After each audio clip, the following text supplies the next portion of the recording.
시아버지가 제 뺨을 때린 순간 남편은 고개를 돌렸습니다. 7년 2개월간 참아왔습니다. 변변찮은 집안 출신이라는 말도, 친정 부모님을 무시하는 태도도, 명절마다 혼자 부엌에서 보낸 시간도 모두 견뎌냈습니다. 하지만 그날 제 아버지가 시댁대문 앞에 도착했을 때 모든 것이 바뀌었습니다. 검은색 제네시스 지구실에서 내리신 아버지를 본 순간 시아버지의 얼굴이 새하얗게 질렸습니다. 뒤늦게 알게 된 진실 앞에서 그분은 무릎을 꿇을 수밖에 없었습니다. 결혼한 지 3개월하고도 17일이 지났습니다. 아직도 시댁 현관문을 열 때마다 가슴이 두근거렸습니다. 좋아서가 아니라 긴장 때문이었죠. 그날도 마찬가지였습니다. 2018년 4월 첫째 주 토요일 오전 10시 32분, 저는 남편 박민준과 함께 경기도 성남시 분당구에 있는 시댁 아파트 앞에 섰습니다. 32평형 아파트였는데 깔끔하게 관리된 중산층 동네였죠. 주차장에는 국산차들이 가지런히 세워져 있었고 아파트 입구에는 화단이 잘 가꿔져 있었습니다. 손에 든 과일 바구니가 점점 무거워졌습니다. 38,000원짜리 사과와 배 세트였는데 시어머니가 좋아하신다고 남편이 귀띔해 준 거였습니다. 저는 32살이었고 남편은 35살이었습니다. 대학 동아리 선배로 만나 7년을 연애하고 결혼했죠. 민준이는 대기업 전자부품회사 과장이었습니다.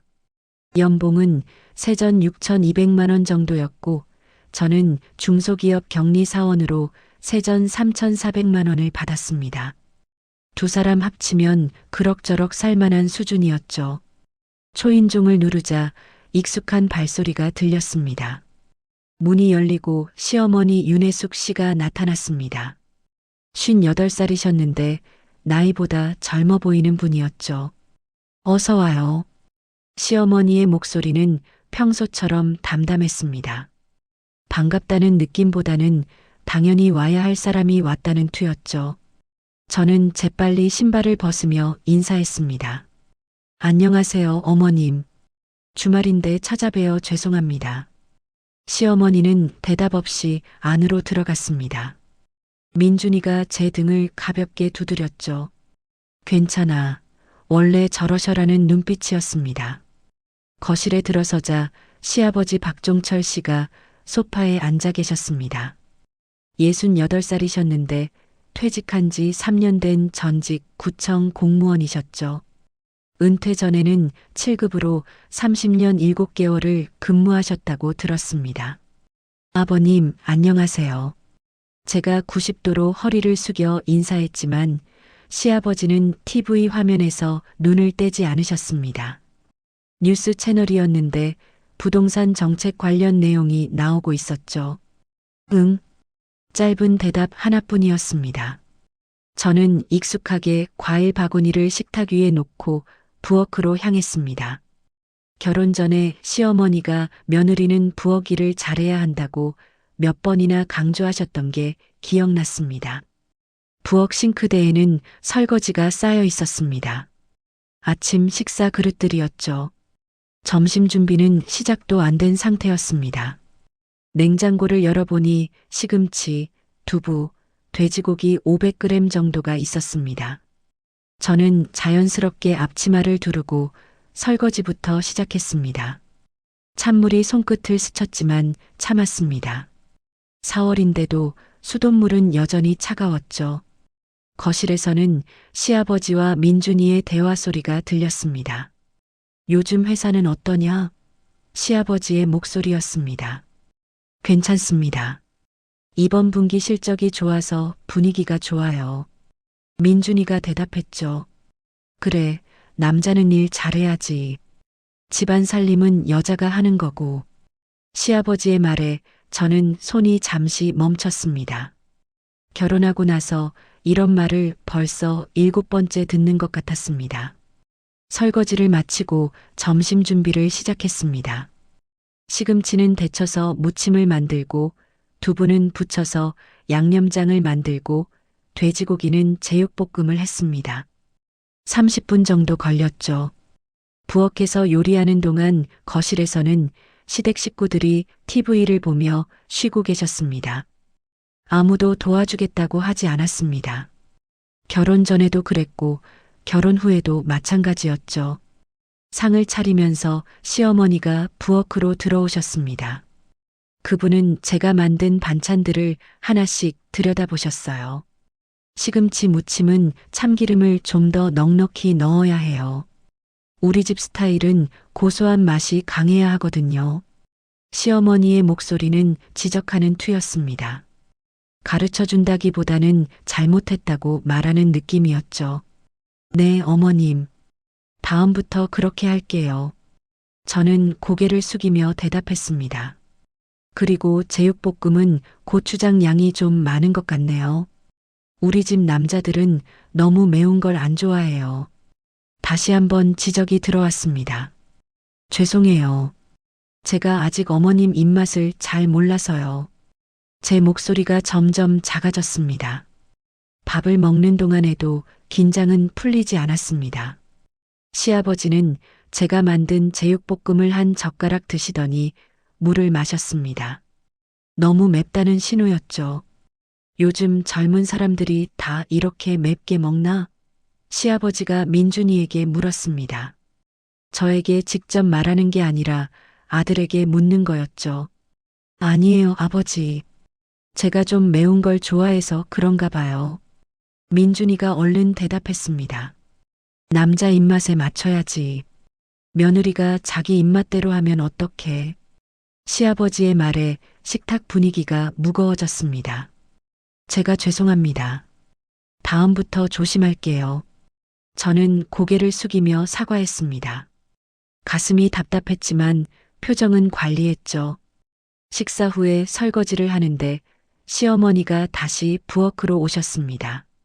지은 씨, 친정에서는 뭐 하시는지 물어봐도 되죠? 갑작스러운 질문이었습니다. 결혼 전에도 몇 번 물어보셨던 건데 또 물어보시는 거였죠. 아버지는 공무원이시고 어머니는 주부세요. 저는 담담하게 대답했습니다. 아, 공무원. 몇 급이신지? 시어머니의 목소리에 미묘한 뭔가가 실렸습니다. 저도 정확히는 잘 모르겠어요. 그냥 공무원이시라고만 들었어요.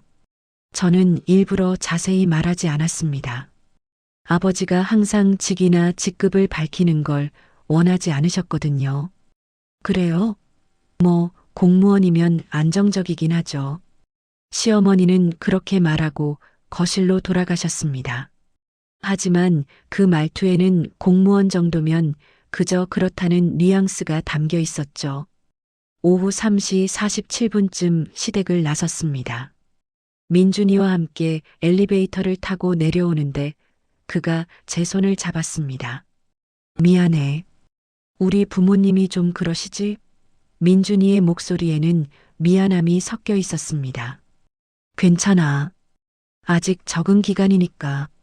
저는 웃으며 대답했지만 속은 편하지 않았습니다. 조금만 참아줘. 시간 지나면 나아질 거야. 민준이가 제 어깨를 토닥였습니다. 차를 타고 집으로 오는 길 창밖을 보며 생각했습니다. 결혼 3개월하고도 17일. 아직 100일도 안 됐는데 벌써 이렇게 힘들다는 게 실감났죠. 하지만 사랑하는 사람과 결혼했으니 이 정도는 견딜 수 있을 거라고 스스로를 다독였습니다. 그날 밤 집에 돌아와서 거울을 봤습니다. 32살 여자의 얼굴에는 피곤함이 역력했죠.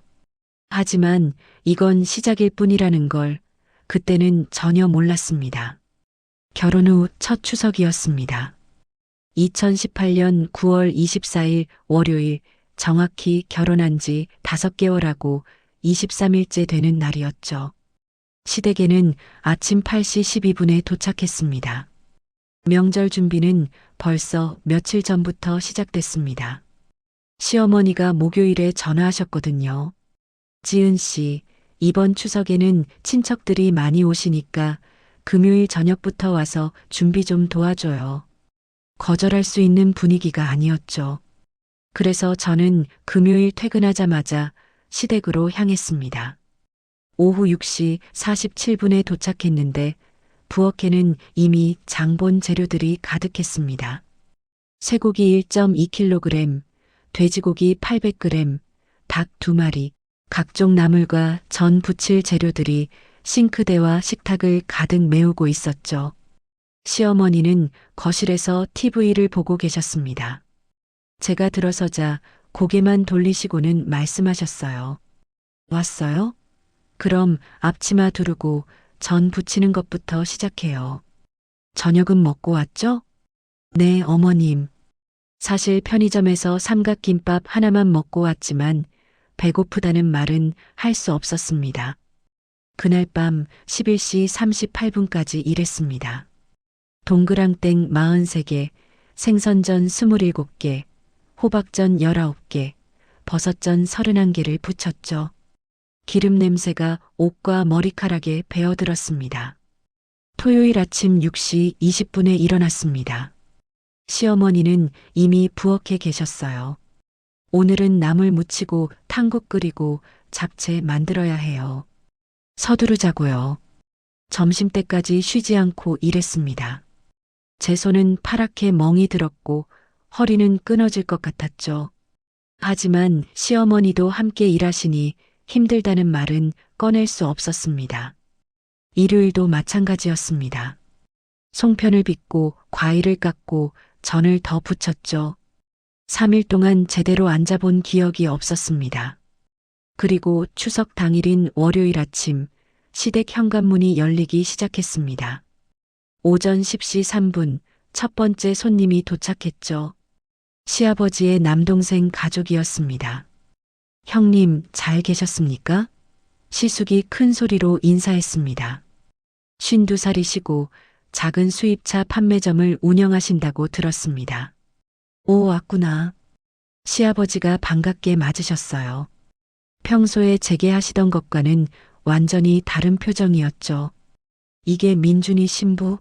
시숙모가 저를 위아래로 훑어봤습니다. 47살쯤 되어 보이는 분이었는데 머리부터 발끝까지 브랜드 옷으로 차려입고 계셨죠. 네, 인사드립니다. 저는 90도로 허리를 숙였습니다. 얼굴은 그럭저럭 봐줄 만하네. 친정은 어디야? 시숙모의 질문이 시작됐습니다. 서울이요. 시어머니가 대신 대답하셨습니다. 그리고 목소리를 낮추시더니 덧붙이셨어요. 뭐 그냥 평범한 집안이에요. 평범하다는 말에는 특별할 것 없다는 뉘앙스가 담겨 있었습니다. 제 가슴이 철렁했죠. 오전 10시 47분 두 번째 손님이 오셨습니다.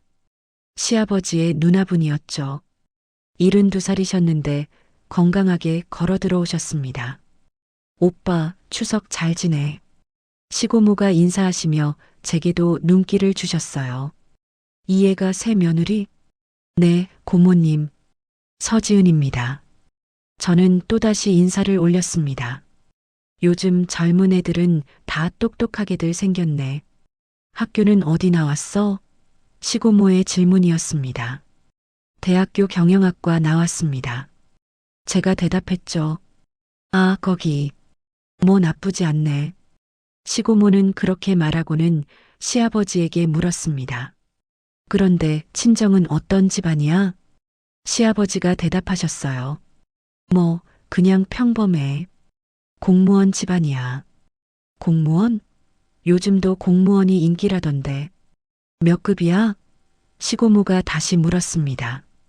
글쎄, 자세히는 모르겠고 그냥 공무원이라고만 들었어. 시아버지의 목소리에는 별로 대수롭지 않다는 투가 섞여 있었습니다. 그 말을 듣는 순간 제 얼굴이 화끈거렸습니다. 마치 제 친정이 부끄러운 집안인 것처럼 들렸거든요. 하지만 아무 말도 할 수 없었습니다. 오전 11시 29분 세 번째 손님까지 오시면서 거실은 사람들로 가득 찼습니다. 총 14명이 모였죠. 저는 부엌과 거실을 오가며 차와 과일을 날랐습니다. 점심 준비가 끝나고 상을 차리는데 시숙모가 부엌으로 들어왔습니다. 그분은 제가 깎은 과일을 보더니 말했어요. 사과 깎는 것도 서툴래. 요즘 애들은 칼질도 잘 못하나 봐. 그러면서 웃었습니다. 죄송해요. 제가 아직 서툴러서요. 저는 고개를 숙였습니다. 친정에서 안 가르쳐 줬어? 딸 시집 보낼 거면 살림은 제대로 가르쳐야지. 시숙모의 말에 제 손이 멈췄습니다. 부모님이 맞벌이셔서 제가 혼자 있는 시간이 많았어요. 저는 변명처럼 말했지만 목소리가 떨렸습니다. 맞벌이? 그럼 어머니도 직장 다니셨어? 시숙모가 물었습니다. 아니요. 어머니는 주부세요. 아버지만 직장 다니세요. 제가 대답했죠.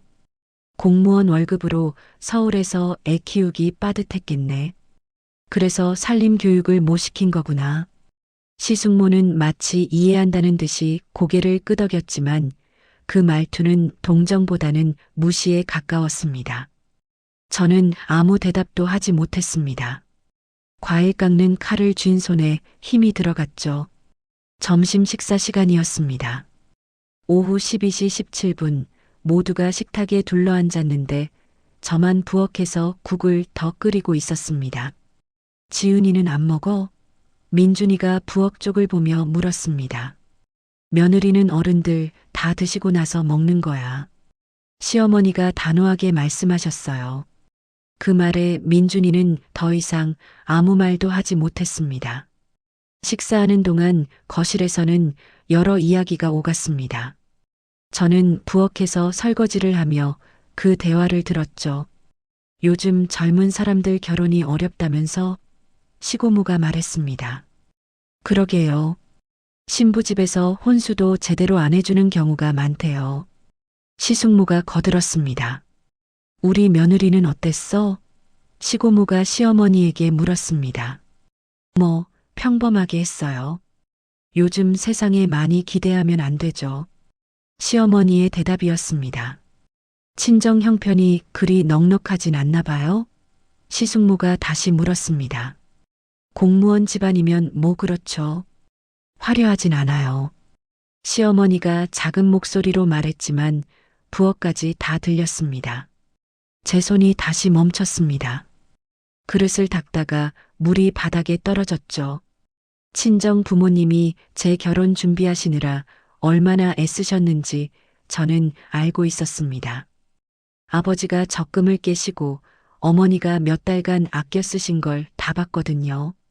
하지만 시댁 사람들에게는 그게 평범하고 부족한 거였습니다. 가슴이 무너지는 것 같았죠. 오후 2시 53분 손님들이 하나 둘 떠나기 시작했습니다. 마지막 손님이 나가신 게 오후 4시 21분이었죠. 거실에는 어질러진 그릇들과 과일 껍질이 가득했습니다. 시어머니가 소파에 앉으며 말했습니다. 지은 씨, 저는 좀 쉬어야겠어요. 정리는 천천히 해요. 네, 어머님. 저는 대답하고 다시 부엌으로 향했습니다. 그날 밤 8시 47분에야 시댁을 나섰습니다. 3일하고도 13시간 동안 거의 쉬지 않고 일한 셈이었죠. 차 안에서 민준이가 말했습니다. 고생했어. 우리 부모님이 좀 옛날 스타일이셔서 그래. 괜찮아. 저는 웃으며 대답했지만 눈물이 날 것 같았습니다. 그날 밤 집에 돌아와서 샤워를 했습니다. 거울에 비친 제 모습은 며칠 사이에 5kg은 빠진 것 같았죠. 눈 밑에는 다크서클이 짙게 깔려 있었습니다. 침대에 누워서 천장을 바라봤습니다. 결혼 5개월하고도 23일. 시댁 사람들은 제 친정을 그냥 평범한 공무원 집안이라고 했습니다. 변변찮은 혼수를 한 집안이라고 했죠. 하지만 아무도 몰랐습니다. 제 아버지가 누구신지, 그 평범하다는 공무원이 어떤 분인지를 저는 일부러 말하지 않았습니다. 아버지가 늘 말씀하셨거든요. 직위로 사람을 판단하는 세상이 싫다고, 그냥 평범하게 살고 싶다고. 그래서 저도 그렇게 살기로 했습니다. 하지만 그게 이렇게 힘들 줄은 몰랐습니다. 2019년 3월 16일 토요일이었습니다. 결혼한 지 1년 2개월하고도 18일째 되는 날이었죠. 그리고 임신 6개월하고 11일 차였습니다. 배가 많이 불러왔습니다. 산부인과에서 재보니 몸무게가 임신 전보다 8.3kg 늘었다고 했죠. 허리 통증도 시작됐고 계단 오르기도 힘들어졌습니다. 그날은 시아버지 생신이었습니다.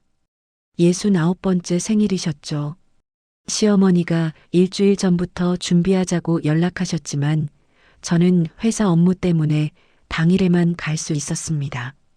오전 11시 37분에 시댁에 도착했습니다. 현관문을 열자 이미 손님들이 와 계셨어요. 시아버지 친구분들이었습니다. 70대 초반으로 보이는 남성 4명과 그 부인들 3명이 거실에 앉아 계셨죠. 늦어서 죄송합니다. 제가 인사를 드렸습니다. 배가 불러서 허리를 깊이 숙이기가 힘들었지만 최대한 공손하게 했죠. 오, 며느리 왔구나. 시아버지가 손님들에게 저를 소개했습니다. 우리 큰 며느리예요. 지금 임신 중이라 배가 좀 나왔네요. 어머, 임신부셨어요? 축하드려요. 손님 중 한 분이 말했습니다. 67살쯤 되어 보이는 여성분이었는데 온화한 인상이셨죠. 감사합니다. 저는 미소를 지었습니다. 그런데 친정은 어디세요? 또 다른 부인이 물었습니다. 이분은 좀 더 날카로운 눈빛이었어요. 서울이요. 시어머니가 대신 대답하셨습니다. 그리고는 덧붙이셨죠. 뭐, 평범한 집안이에요. 또 그 말이었습니다. 평범하다는 단어가 제 가슴을 찔렀죠. 부엌으로 들어가 음식 준비를 도왔습니다. 시어머니가 이미 대부분 준비해 놓으셨지만 상 차리는 일이 남아 있었어요. 무거운 찜기를 옮기려는데 허리가 끊어질 것 같았습니다. 어머님, 제가 할게요. 무거운 건 제가 옮길게요. 저는 이를 악물고 찜기를 들었습니다. 임신했다고 아무것도 안 하면 안 되지. 시어머니는 그렇게 말하고 거실로 나가셨어요. 점심 식사가 시작됐습니다. 오후 12시 52분이었죠. 큰 원형 테이블에 손님들과 시댁 식구들이 둘러앉았습니다. 저는 가장 구석자리에 앉았어요. 종철이는 정말 복받았어. 아들도 잘 키우고 며느리도 없고. 시아버지 친구 중 한 분이 말했습니다. 뭐 그럭저럭 살만해요. 시아버지가 겸손하게 대답하셨습니다. 그런데 며느리 친정은 어떤 집안이에요? 장인어른은 뭐 하시고? 다른 친구분이 물었습니다. 순간 식탁이 조용해졌습니다. 모두의 시선이 저와 시아버지에게 쏠렸죠. 시아버지가 대답하셨어요. 아, 친정아버지요? 그냥 공무원이에요. 별거 아니고 말단 공무원. 말단이라는 단어에 제 손이 멈췄습니다. 젓가락을 쥔 손에 힘이 빠졌죠. 아, 공무원. 요즘 공무원도 괜찮죠. 안정적이잖아요. 친구분이 말했습니다. 안정적이긴 한데 뭐 돈은 별로 안 되죠. 시아버지가 웃으며 말했습니다. 그래서 혼수도 변변찮게 해줬어요.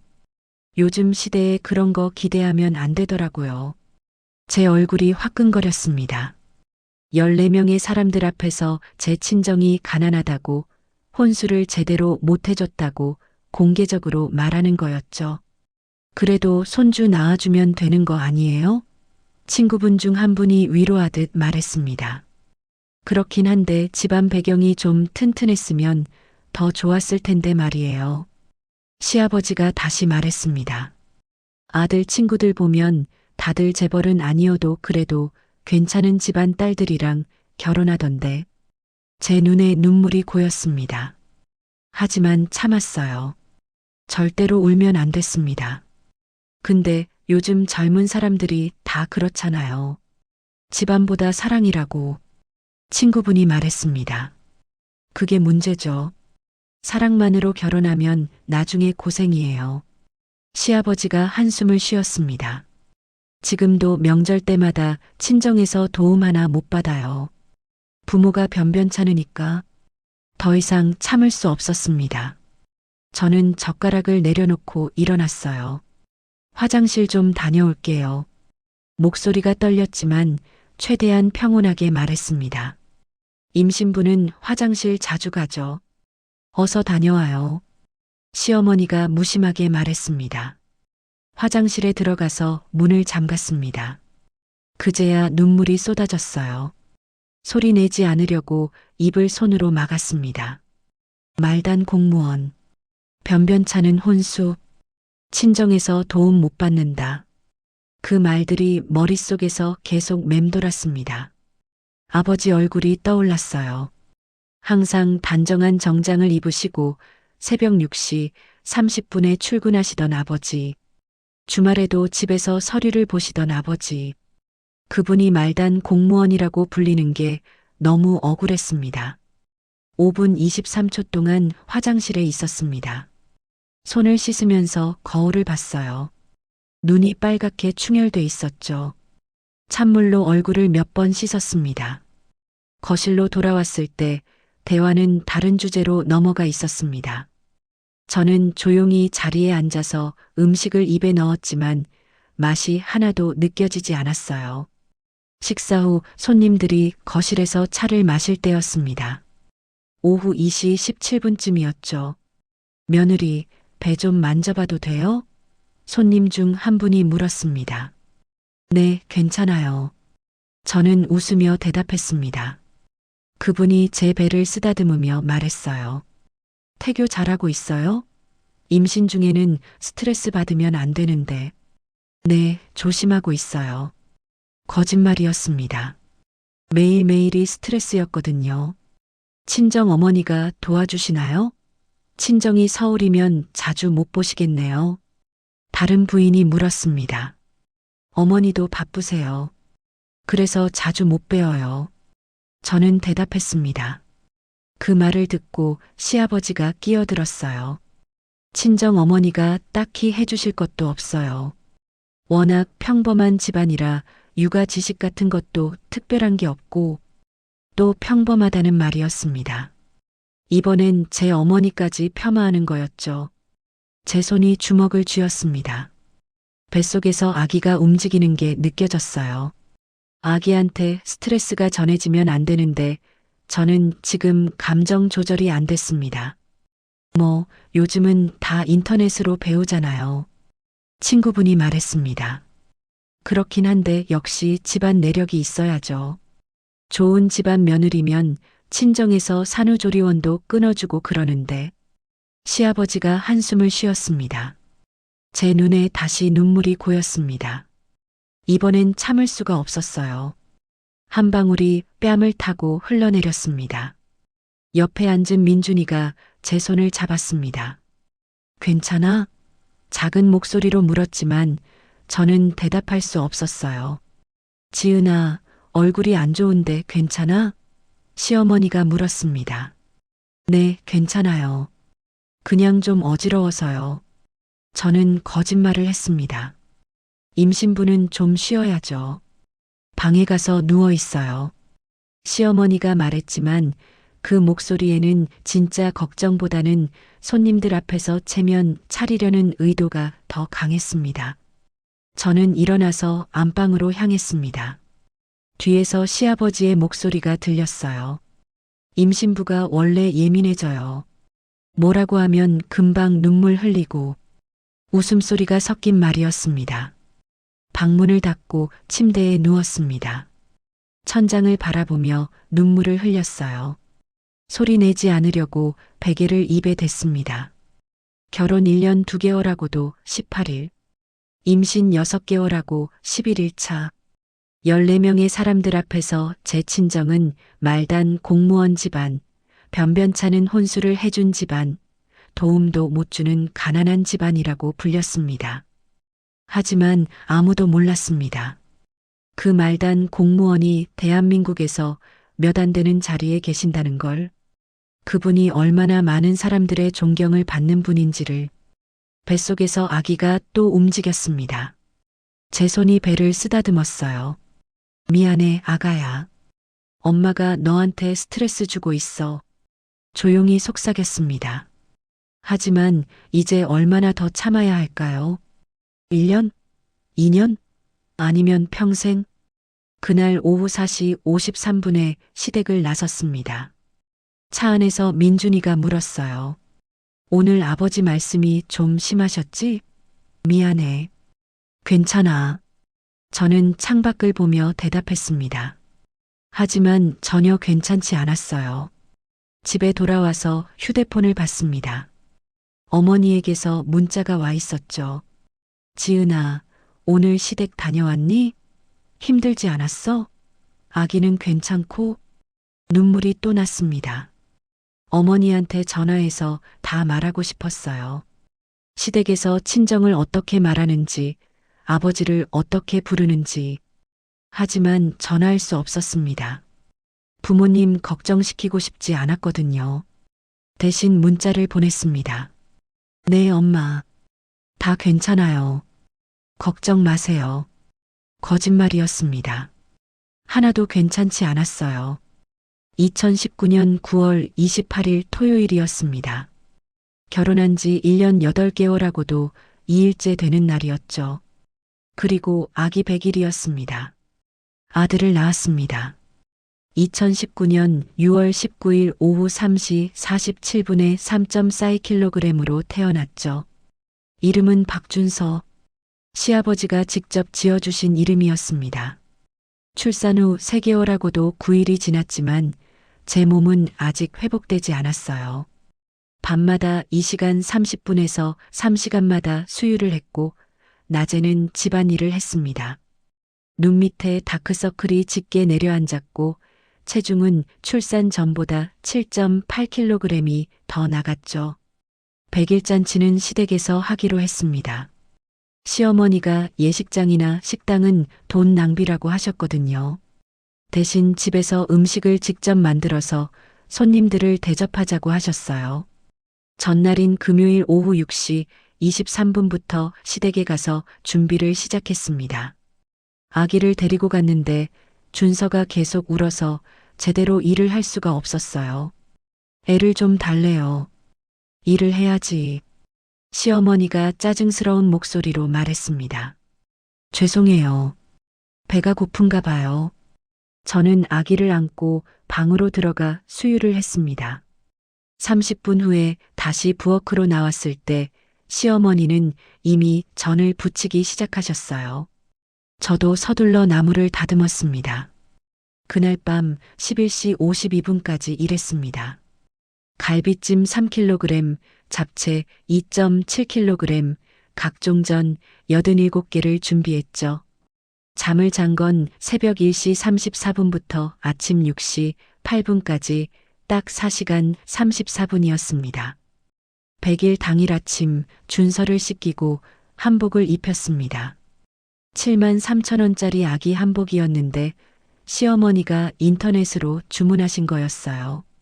준서는 한복을 입고도 계속 보챘습니다.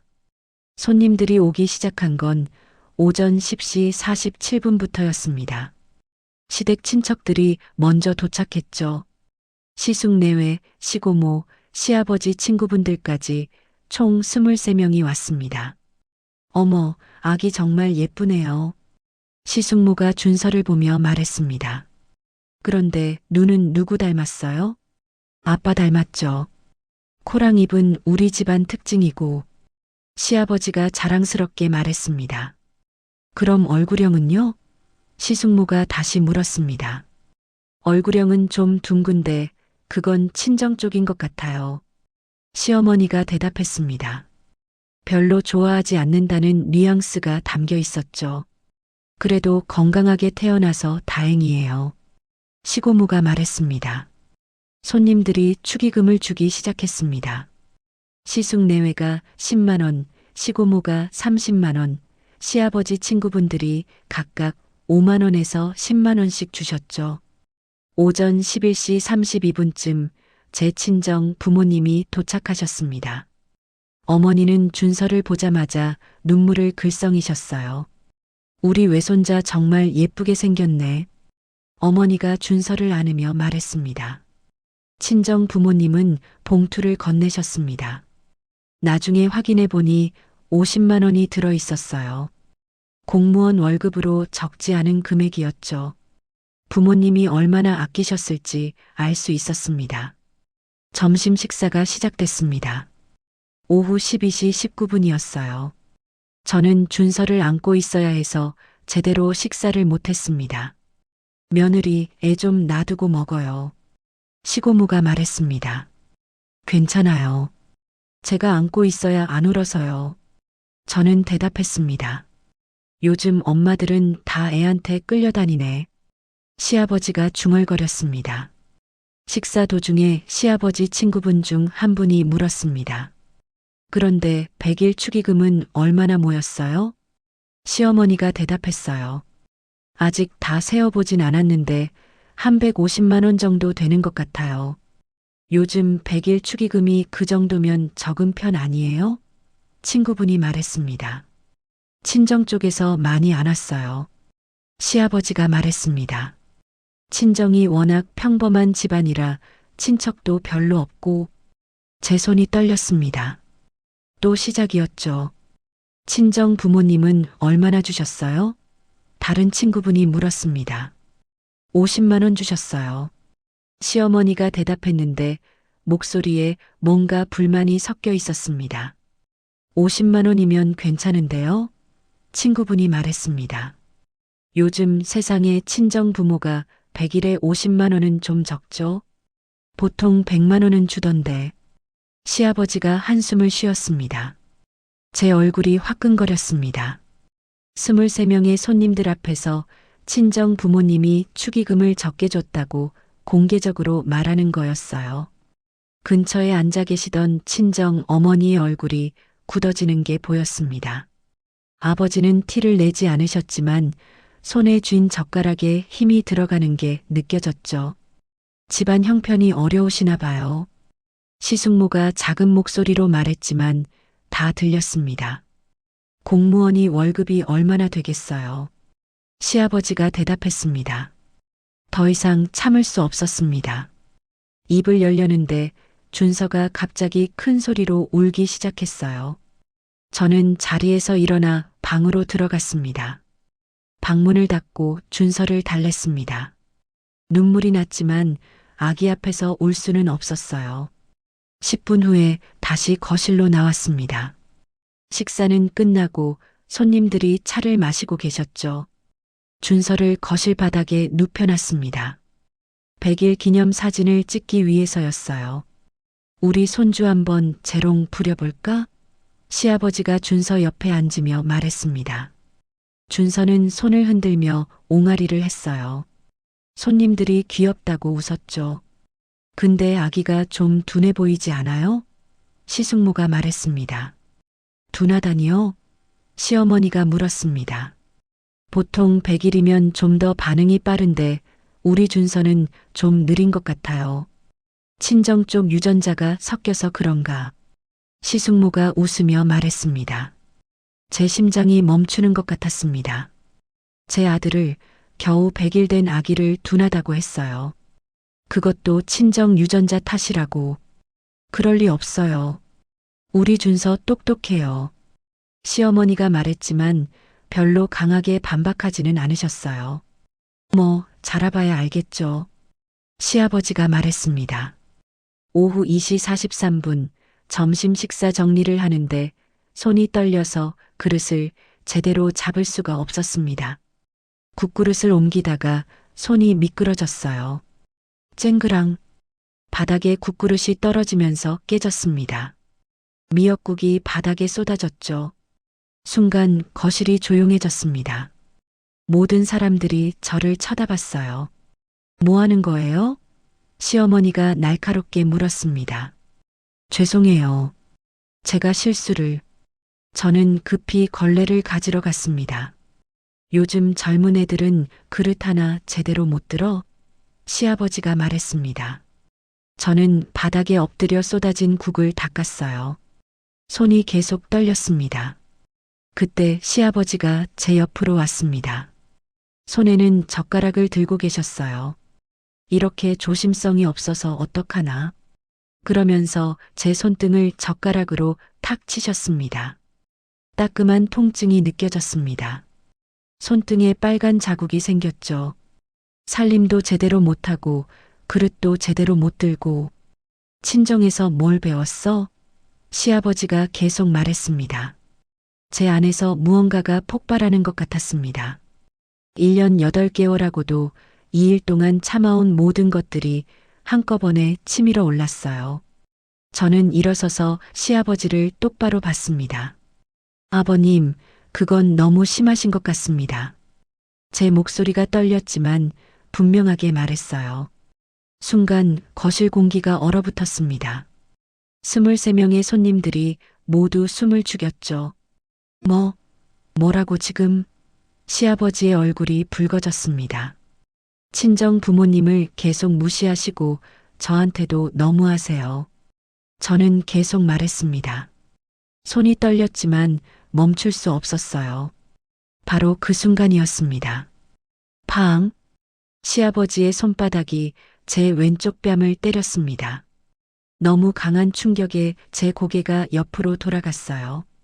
귀에서 윙하는 소리가 났고 뺨이 화끈거렸습니다. 시아버지한테 대들어? 버릇이 없어?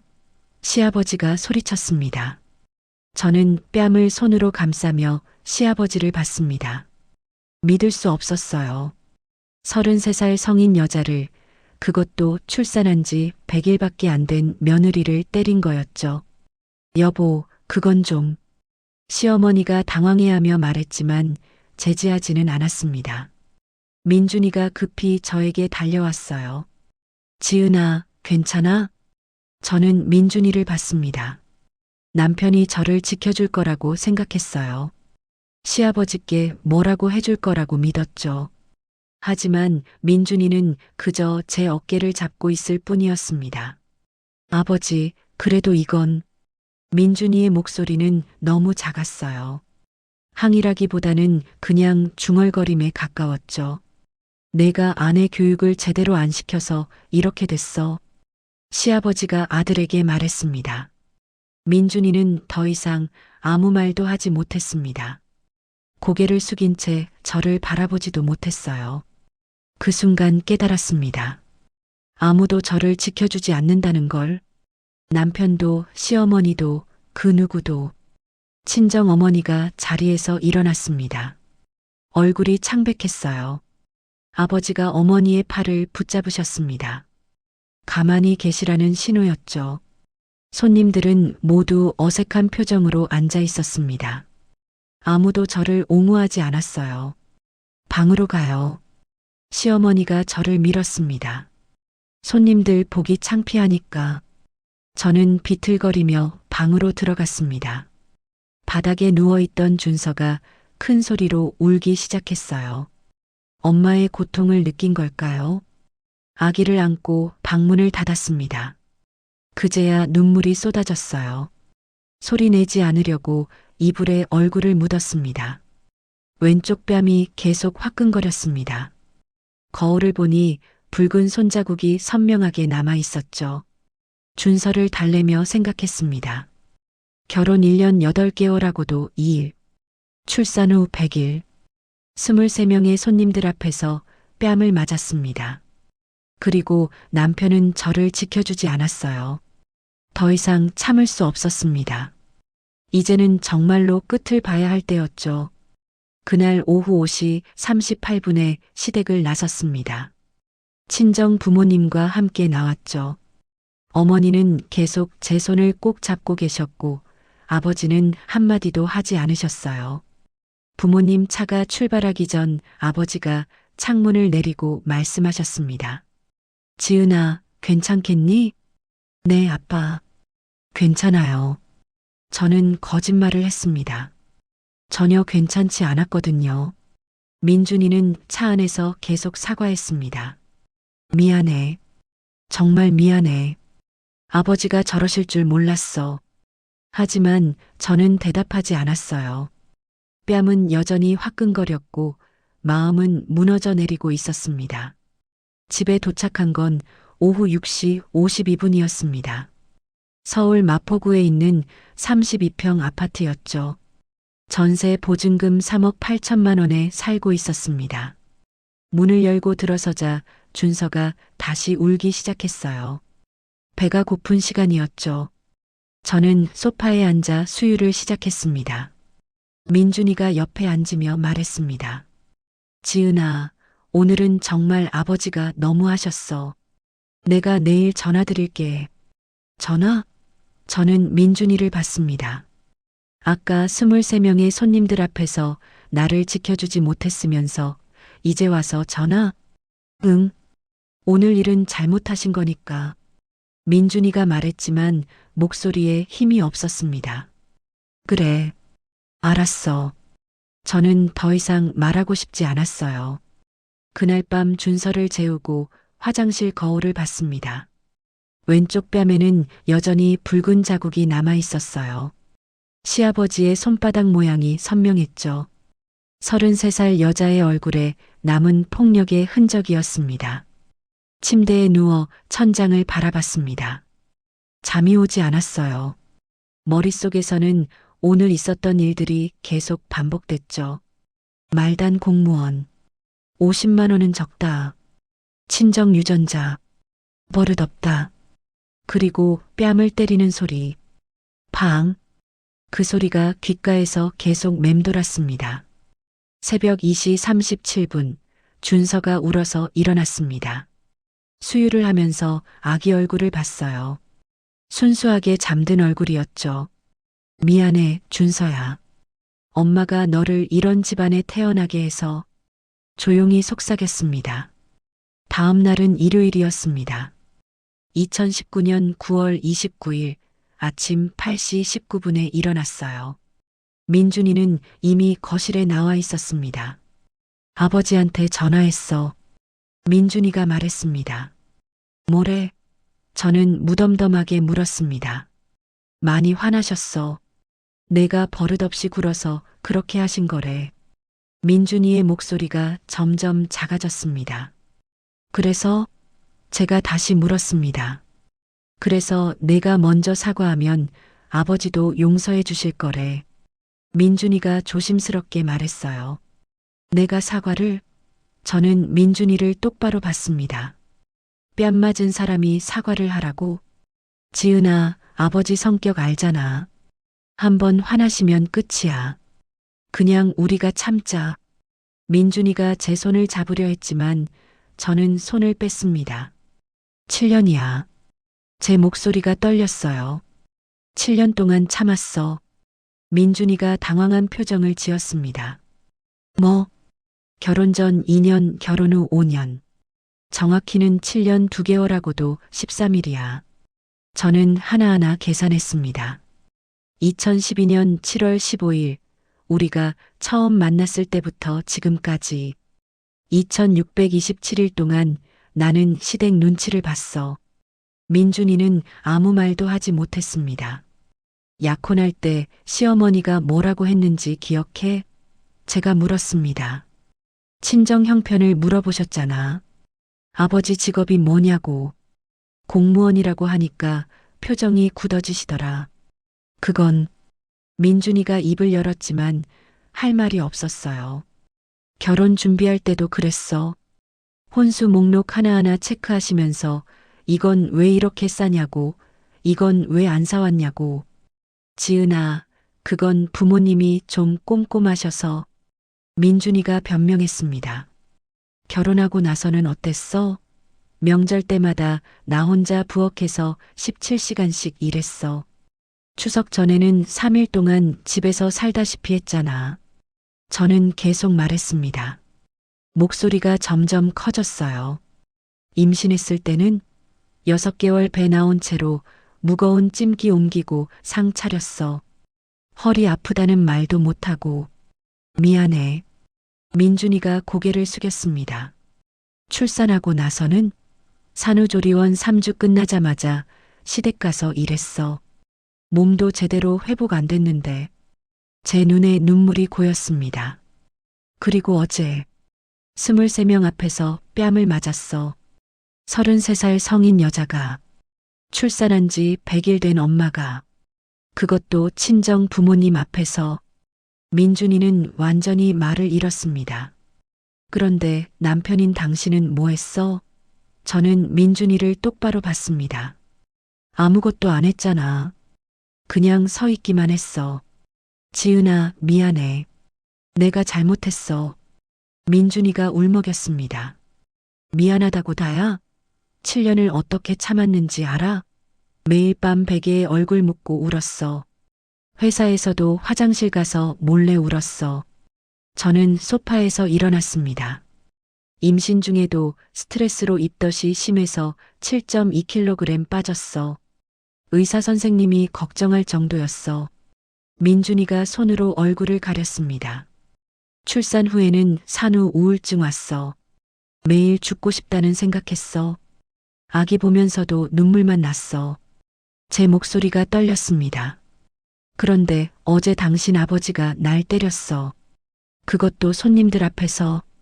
당신 어머니는 방으로 밀어냈고 당신은 아무것도 안 했어. 민준아. 저는 남편의 이름을 불렀습니다. 이제는 더 이상 못 참아. 민준이가 고개를 들었어요. 눈이 빨갛게 충혈돼 있었습니다. 그날 오후 저는 친정에 전화했습니다. 오후 3시 47분이었죠. 어머니가 받으셨어요. 지은아, 어제 일은 괜찮니? 어머니의 목소리에 걱정이 가득했습니다. 엄마 아빠 바꿔줘. 저는 떨리는 목소리로 말했습니다. 왜? 무슨 일 있니?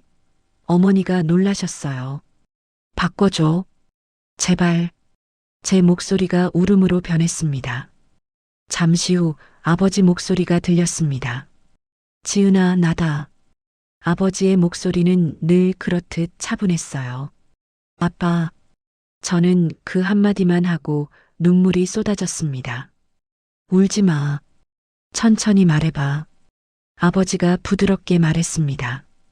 저는 숨을 크게 들이쉬고 말하기 시작했습니다. 아빠, 7년 동안 참았어.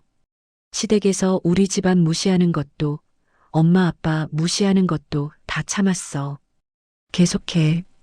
아버지가 말했습니다. 말단 공무원이래. 변변찮은 집안이래. 혼수도 제대로 못 해줬대. 축의금도 적다고. 제 목소리가 떨렸지만 멈추지 않았어요. 어제는 23명 앞에서 나한테 뺨 때렸어. 시아버지가. 그것도 엄마 아빠 앞에서. 전화기 너머로 아버지의 숨소리가 들렸습니다. 거칠어진 것 같았어요. 민준이는? 아버지가 물었습니다. 아무것도 안 했어. 그냥 미안하다고만. 저는 울먹이며 대답했습니다. 긴 침묵이 흘렀습니다. 5초, 10초, 15초. 아버지는 아무 말씀도 하지 않으셨어요. 아빠. 제가 다시 불렀습니다. 응. 아버지의 목소리가 들렸습니다. 하지만 평소와 달랐어요. 낮고 무거웠죠. 나 이제 못 참겠어. 이혼하고 싶어. 저는 처음으로 그 말을 입 밖에 냈습니다. 다시 침묵이 흘렀습니다. 20초쯤 지났을까요?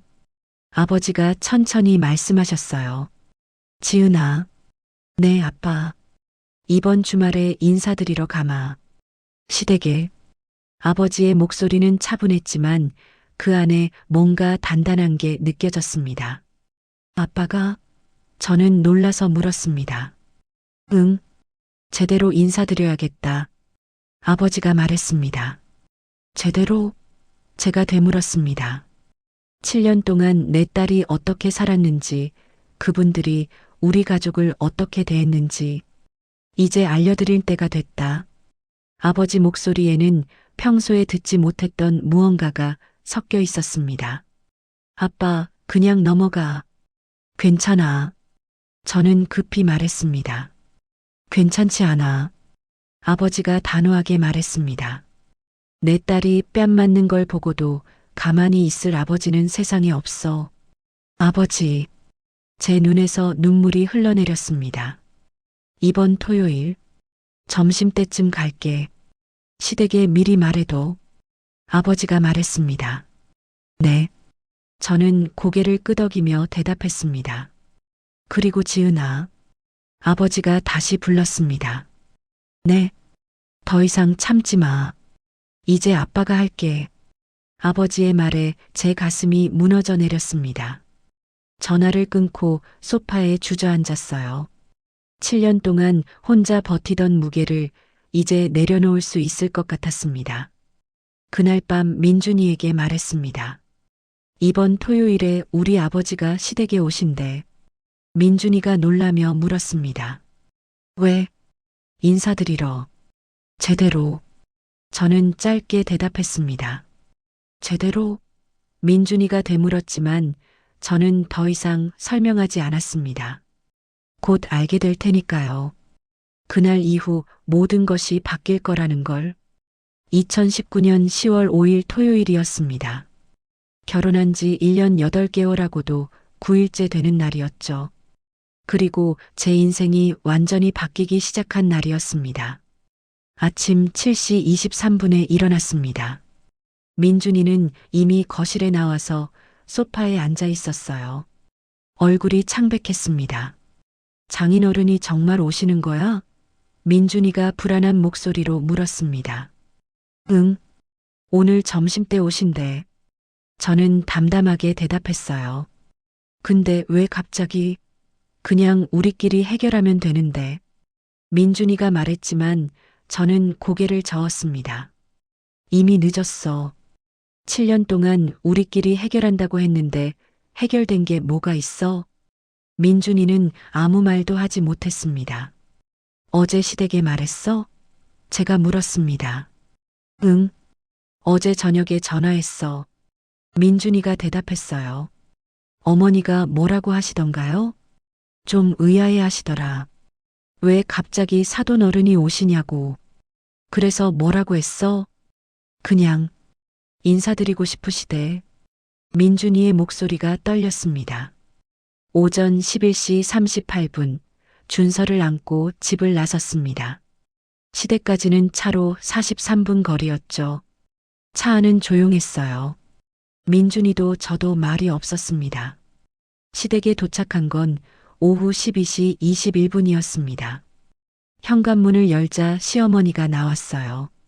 왔어요? 시어머니의 목소리는 평소보다 더 딱딱했습니다. 네, 어머님. 저는 고개를 숙였습니다. 사돈 어른은?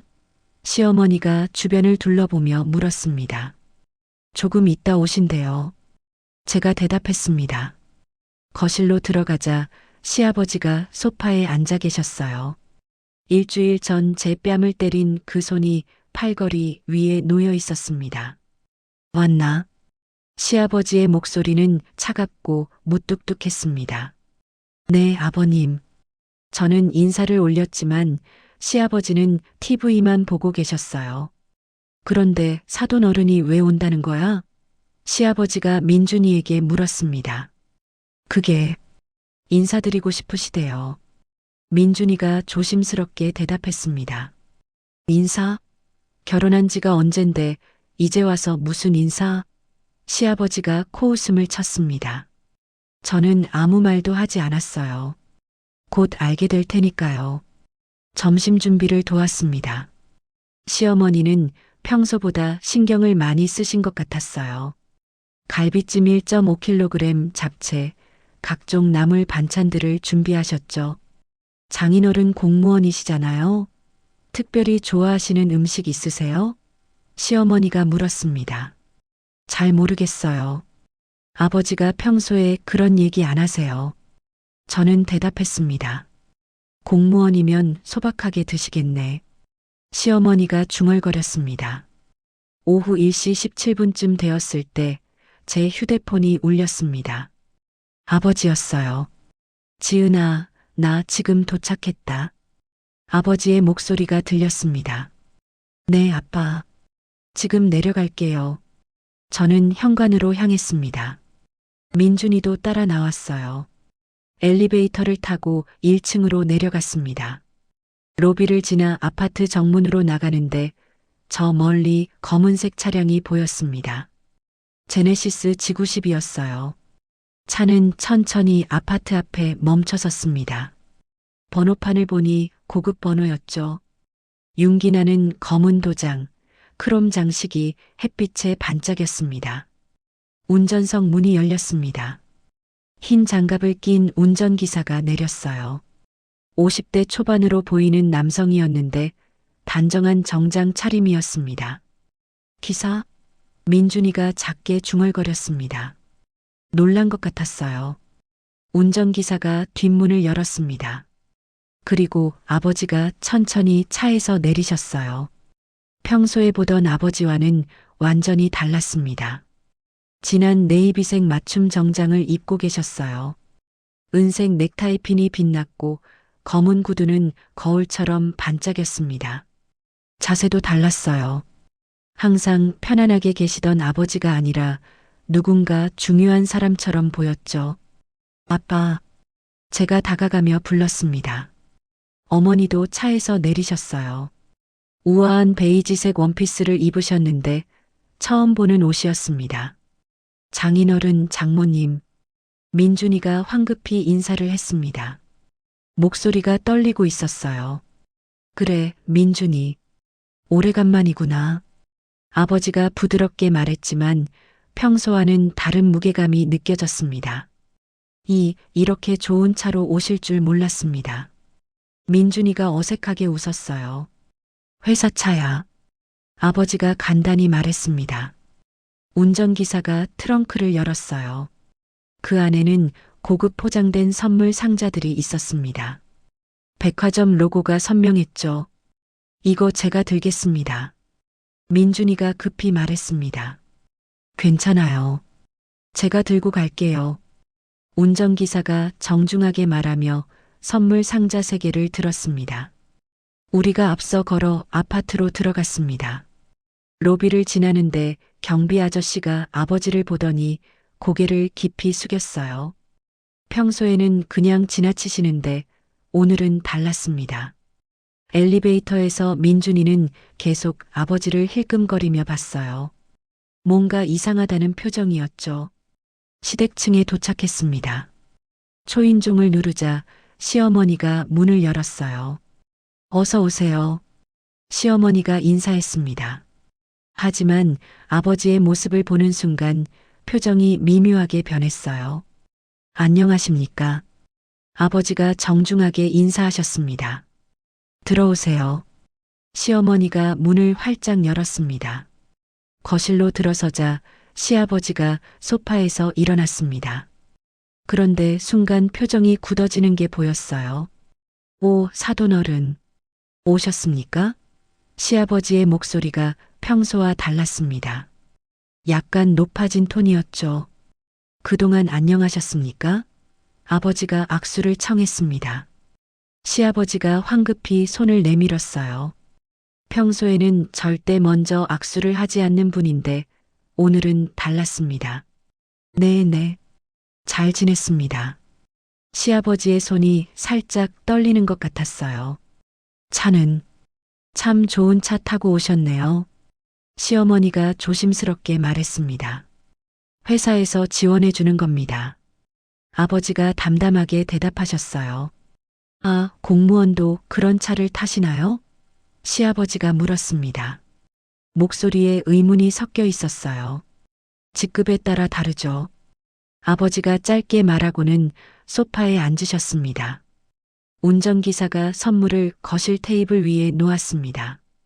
시어머니가 상자를 보더니 눈이 커졌어요. 백화점 VIP 전용 포장이었거든요.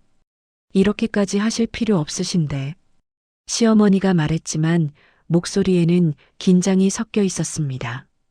늦었지만 인사라도 제대로 드리려고요. 아버지가 미소를 지었습니다. 시아버지와 시어머니는 계속 아버지를 힐끔힐끔 쳐다봤어요. 뭔가 이상하다는 표정들이었죠. 저도 느낄 수 있었습니다. 분위기가 완전히 바뀌었다는 걸. 일주일 전만 해도 저를 함부로 대하던 시댁 사람들이 지금은 조심스러워하고 있었어요. 점심 식사가 차려졌습니다. 오후 1시 52분이었죠. 시어머니가 정성스럽게 준비한 음식들이 식탁에 올라왔습니다. 맛있게 드세요. 시어머니가 말했습니다. 평소와는 완전히 다른 공손한 태도였어요. 잘 먹겠습니다. 아버지가 젓가락을 들었습니다. 식사 내내 시아버지는 계속 아버지를 관찰하는 것 같았어요. 옷차림, 말투, 행동 하나하나를 보고 있었죠. 그런데 공무원이시라고 들었는데 정확히 어떤 일을 하십니까?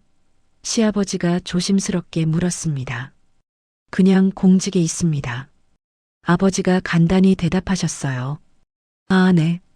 시아버지는 더 이상 묻지 못했습니다. 하지만 저는 알 수 있었어요. 시댁 사람들이 느끼고 있다는 걸, 뭔가 자신들이 알던 것과 다르다는 걸, 곧 모든 게 밝혀질 겁니다. 그때까지 조금만 더 기다리면 되는 거였죠. 식사가 끝나갈 무렵이었습니다. 오후 2시 37분쯤이었죠.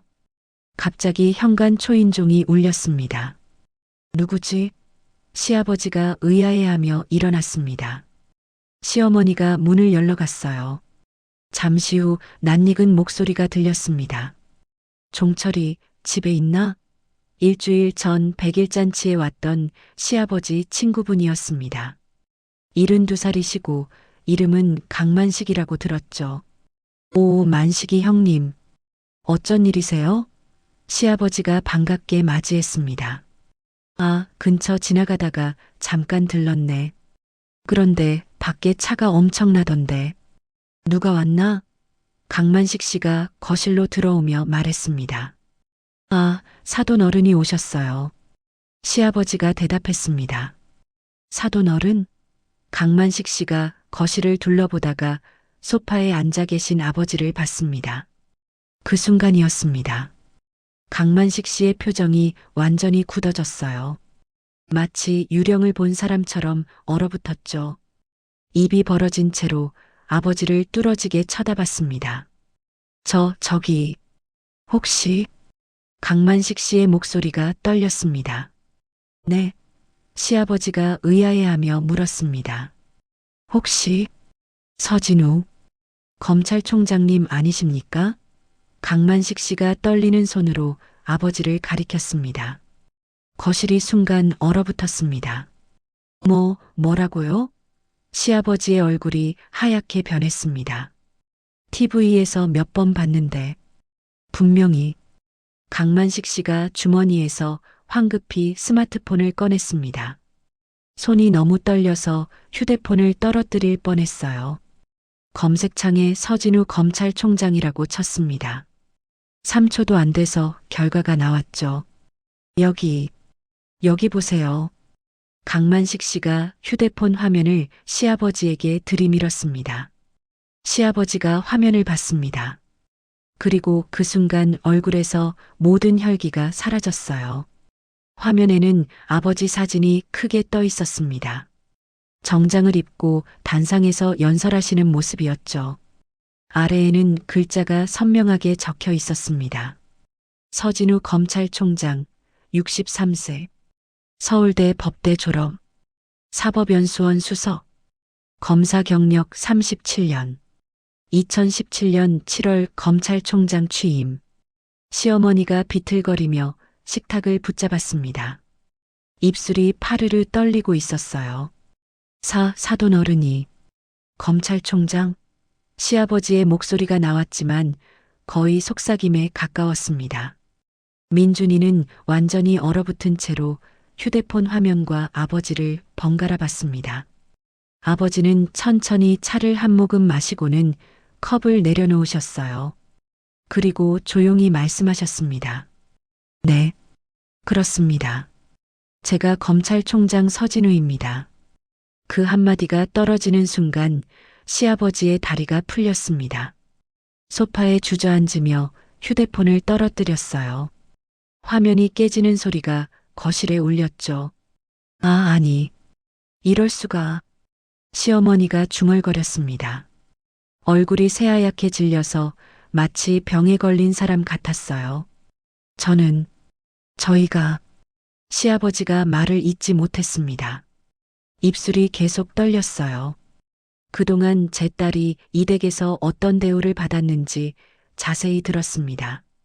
아버지의 목소리는 차분했지만 그 안에 차가운 분노가 담겨 있었습니다. 말단 공무원이라고 하셨죠? 아버지가 시아버지를 똑바로 보며 말했습니다. 시아버지는 대답하지 못했습니다. 온몸이 떨리고 있었어요.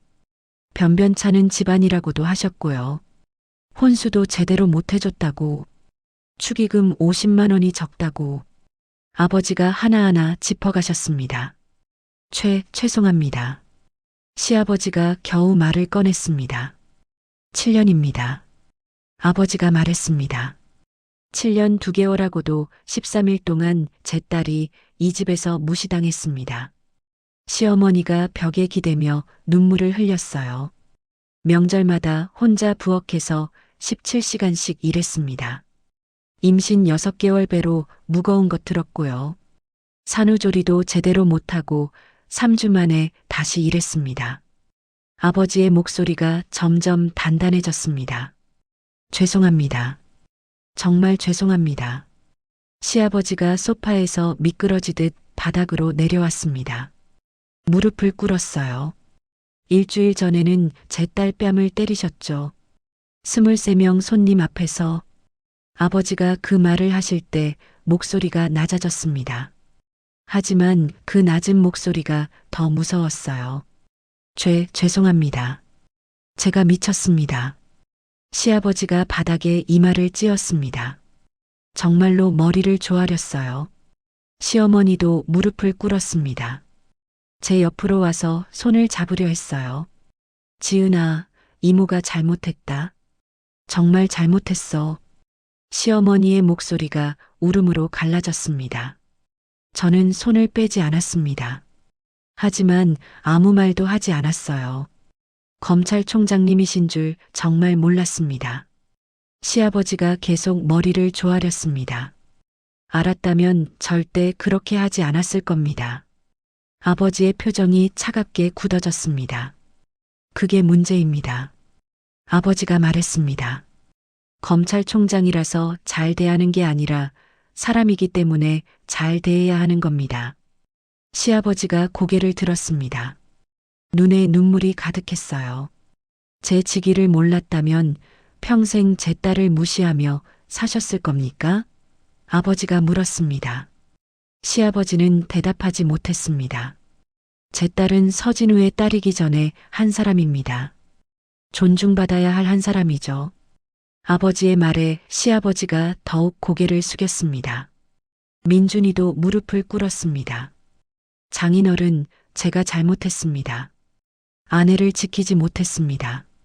아버지는 사위를 바라봤습니다. 자네는 더 큰 잘못을 했네. 아내가 뺨 맞는 걸 보고도 아무것도 하지 않았잖나. 민준이가 눈물을 흘렸습니다. 죄송합니다. 강만식 씨는 현관 쪽으로 물러나 있었습니다. 얼굴이 파랗게 질려서 숨도 제대로 못 쉬는 것 같았어요. 거실 시계 소리만 똑딱똑딱 울렸습니다. 오후 2시 51분이었죠. 일어나십시오. 아버지가 시아버지에게 말했습니다. 시아버지가 떨리는 다리로 일어났습니다. 얼굴에는 식은 땀이 주르륵 흘러내리고 있었어요. 앞으로 제 딸을 어떻게 대하실 겁니까? 아버지가 물었습니다. 존중하겠습니다. 제대로 모시겠습니다. 시아버지가 떨리는 목소리로 대답했습니다. 며느리가 아니라 한 사람으로 대하시겠습니까? 아버지가 다시 물었습니다. 네. 그렇게 하겠습니다. 시아버지가 고개를 끄덕였습니다. 아버지는 천천히 자리에서 일어났습니다. 그리고 저를 보셨어요. 지은아, 가자. 아버지가 말했습니다. 네, 아빠. 저도 일어났습니다. 어디 가시려고요? 시어머니가 당황하며 물었습니다. 오늘은 이만 가보겠습니다. 아버지가 담담하게 말했습니다. 아니, 잠깐만요. 이대로 가시면. 시아버지가 다급하게 말했지만 아버지는 이미 현관으로 향하고 계셨어요. 민준이가 저를 붙잡으려 했습니다. 지은아, 우리 얘기 좀 하자. 나중에. 저는 짧게 말하고 준서를 안았습니다. 현관문을 열고 나가는데 뒤에서 시어머니의 울음소리가 들렸어요. 시아버지는 소파에 주저앉아서 머리를 감싸 쥐고 있었습니다. 엘리베이터를 타고 내려오는 동안 아버지가 제 어깨를 토닥여 주셨습니다. 고생 많았다, 우리 딸. 그 한마디에 제 눈에서 눈물이 흘렀습니다. 7년 동안 참았던 모든 게 한꺼번에 쏟아지는 것 같았어요. 차에 올라 창밖을 봤습니다. 시댁 아파트가 점점 멀어졌어요. 저 안에서는 지금쯤 난리가 났겠죠. 검찰총장, 서진우. 그 단어들이 시댁을 완전히 뒤집어 놓은 거였습니다.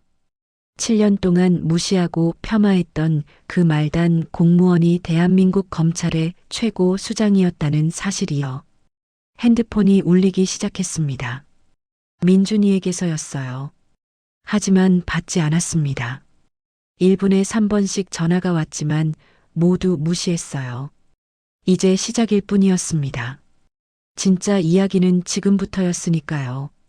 그날 이후 3일 동안 휴대폰이 쉴 새 없이 울렸습니다. 민준이에게서 47통, 시어머니에게서 23통, 심지어 시아버지에게서도 12통의 전화가 왔어요. 문자는 세기도 힘들 정도였죠. 하지만 저는 단 한 통도 받지 않았습니다. 10월 8일 화요일 민준이가 직접 집으로 찾아왔습니다. 오후 7시 34분이었어요. 초인종이 울렸지만 문을 열어주지 않았습니다. 지은아, 나야. 제발 문 좀 열어줘. 문 너머로 민준이 목소리가 들렸어요. 20분을 기다렸지만 결국 포기하고 돌아갔습니다. 계단을 내려가는 발소리가 점점 멀어졌죠. 다음날 시어머니가 찾아왔습니다. 오전 10시 17분이었어요. 손에는 과일 바구니를 들고 계셨죠. 지은아, 어머니야. 한 번만 열어줘. 제발. 목소리가 울먹였습니다. 하지만 저는 문을 열지 않았어요. 준서를 안고 창밖만 바라봤습니다. 시어머니는 30분 넘게 문 앞에 서 계셨습니다. 결국 과일 바구니를 문 앞에 놓고 가셨어요. 그날 밤 민준이에게 문자를 보냈습니다. 당분간 혼자 있고 싶어요. 연락하지 마세요. 짧은 문자였지만 제 마음을 담았습니다. 2주가 지났습니다. 10월 19일 토요일 친정에 가 있었어요. 부모님과 함께 저녁을 먹는데 초인종이 울렸습니다. 아버지가 인터폰을 확인하시더니 저를 보셨어요. 민준이 왔다. 나갈까요? 어머니가 물었습니다. 저는 고개를 저었습니다. 아직이에요. 아버지가 나가셨습니다. 5분쯤 지나서 돌아오셨는데 손에 봉투를 들고 계셨어요. 편지 두고 갔다. 아버지가 건네주셨습니다. 봉투를 열어보니 편지 3장이 들어 있었습니다. 민준이, 시아버지, 시어머니가 각각 쓴 거였어요. 민준이의 편지에는 미안하다는 말이 가득했습니다. 7년 동안 지켜주지 못한 것, 부모님 앞에서 당신을 방어하지 못한 것, 용기가 없었던 것. 시아버지의 편지는 떨린 글씨로 쓰여 있었습니다. 지은아, 이 못난 시아버지를 용서해 주세요. 70년 가까이 살면서 사람을 직위로 판단하고 집안으로 평가했습니다. 그게 얼마나 큰 잘못인지 이제야 깨달았습니다. 시어머니의 편지는 물에 번진 자국이 여기저기 있었습니다. 울면서 썼나 봅니다. 며느리가 아니라 딸처럼 대하겠습니다. 기회를 한 번만 더 주세요. 편지를 읽고 서랍에 넣었습니다. 아직 대답할 준비가 되지 않았어요. 11월이 되었습니다. 날씨가 많이 추워졌어요. 준서는 생후 5개월이 되어 뒤집기를 시작했습니다. 11월 23일 토요일 오후 2시 47분 초인종이 울렸습니다. 인터폰을 보니 시아버지였어요. 혼자 오셨더군요. 1시간을 기다리셨습니다. 복도에 앉아서 움직이지 않으셨죠. 결국 문을 열었습니다. 들어오세요. 제가 말했습니다. 시아버지는 현관에서 신발도 벗지 않고 무릎을 꿇었습니다. 70살 노인이 차가운 현관 바닥에 무릎을 꿇은 거였어요. 지은아, 이 못난 시아버지를 용서해 다오. 목소리가 떨렸습니다. 일어나세요. 저는 말했습니다. 용서받을 때까지 일어나지 않겠다. 시아버지가 고집을 부렸어요. 저는 한숨을 쉬었습니다. 아버님, 저는 아버님이 무릎 꿇는 모습을 보고 싶지 않아요. 시아버지가 고개를 들었습니다. 눈에 눈물이 가득했어요. 앞으로 저를 한 사람으로 봐주세요. 누구의 딸이 아니라 그냥 박지은이라는 한 사람으로요. 제가 말했습니다. 그러마. 꼭 그렇게 하마. 시아버지가 눈물을 흘리며 대답했습니다. 그리고 하나 더. 제가 덧붙였습니다. 제 친정을 다시는 평가하지 마세요. 공무원이든 검찰총장이든 상관없이 존중해 주세요. 그러겠다. 정말 미안하다. 시아버지가 또다시 머리를 숙였습니다. 12월이 되었습니다. 크리스마스가 가까워지고 있었어요. 12월 21일 토요일, 저는 민준이를 만났습니다. 카페에서 이 시간 동안 이야기했죠. 다시 시작할 수 있을까? 민준이가 조심스럽게 물었습니다. 조건이 있어요. 제가 말했습니다. 뭐든지. 민준이가 대답했어요. 앞으로 시댁과 저 사이에 문제가 생기면 당신이 제 편을 들어줘야 해요. 아내로서가 아니라 한 사람으로서요. 그러마. 꼭. 민준이가 고개를 끄덕였습니다. 2020년 1월 11일 토요일 결혼 후 처음으로 평화로운 명절을 보냈습니다. 설날이었죠. 시댁에 갔을 때 시어머니가 현관까지 마중 나오셨어요. 지은아, 왔니? 그동안 고생 많았지? 처음으로 따뜻한 말씀을 하셨습니다. 부엌에 들어가려는데 시어머니가 말렸어요. 오늘은 내가 쉬어라. 내가 다 할게. 시어머니가 앞치마를 두르셨습니다. 저는 거실에 앉아 준서를 돌봤습니다. 민준이가 옆에서 제 손을 잡았어요. 시아버지가 다가오셨습니다. 그분은 조심스럽게 말했어요. 지은아, 준서 내가 안아봐도 되겠니? 네, 아버님. 저는 웃으며 준서를 건넸습니다.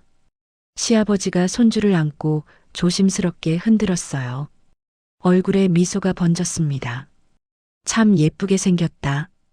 우리 손주. 그런데 이제 보니 지은이 닮았네. 시아버지가 말했습니다. 그 말에 제 가슴이 따뜻해졌습니다. 친정 유전자라고 폄하하던 그분이 이제는 제 얼굴을 칭찬하는 거였으니까요. 명절 음식을 먹으면서 시아버지가 말했습니다. 지은아, 그동안 정말 미안했다. 앞으로는 우리 딸처럼 대하마. 감사합니다, 아버님. 저는 고개를 숙였습니다. 그날 이후 시댁은 완전히 달라졌습니다. 명절에 혼자 일하지 않아도 되었고, 친정을 무시하는 말도 사라졌어요. 무엇보다 저를 한 사람으로 대해주기 시작했습니다. 결혼 1년 11개월하고도 24일 만에 저는 비로소 진짜 가족이 된 것 같았습니다. 신분이 아니라 진심이 사람을 대하는 태도를 바꾼다는 걸 그들도 이제 압니다. 그날 이후 시댁에서 연락이 계속 왔지만 저는 3개월하고도 17일 동안 받지 않았습니다. 진심 어린 사과가 필요했으니까요. 2020년 1월 시아버지가 직접 찾아와 무릎 꿇고 사과했을 때야 비로소 문을 열었습니다. 70살 노인이 추운 겨울 복도에서 1시간 7분을 기다리는 모습을 보고 진심을 느꼈거든요. 이제는 명절마다 시어머니가 저를 부엌에서 내보내십니다. 오늘은 내가 쉬어라. 내가 다 할게. 처음 들어보는 말이었어요. 시아버지는 친척 모임에서 이렇게 말씀하십니다. 우리 며느리 정말 훌륭해. 7년 넘게 고생시켰는데도 우리를 용서해줬어. 더 이상 집안 배경을 거론하지 않으세요. 민준이도 달라졌습니다. 이제는 시댁에서 제게 부당한 대우를 하면 바로 나서서 막아줍니다. 7년 동안 침묵하던 남편이 마침내 남편 역할을 하기 시작한 거죠. 준서는 지금 8개월이 되었습니다. 할아버지를 보면 웃으며 손을 뻗어요. 시아버지는 손주를 안으며 제 얼굴을 닮아서 예쁘다고 하십니다. 예전에 친정 유전자 때문에 둔하다고 하시던 그분이요.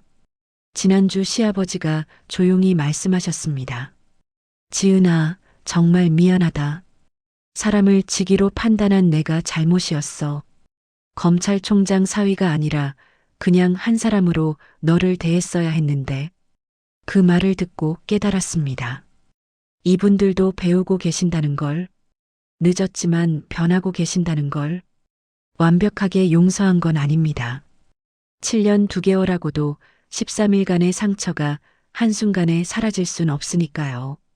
가끔 그때 일들이 떠오르면 여전히 가슴이 아픕니다. 하지만 이제는 함께 밥을 먹을 수 있고 명절을 무서워하지 않으며 시댁 현관문을 두근거리지 않고 열 수 있습니다. 결혼 2년하고도 3개월. 처음으로 가족이 된 기분입니다. 신분이 사람을 바꾼 게 아닙니다. 진심이 사람을 바꿨습니다. 그리고 제가 참지 않고 목소리를 냈기에 가능한 일이었죠. 누군가의 딸이 아니라 한 사람으로 존중받는다는 것. 그게 얼마나 소중한지 이제 압니다.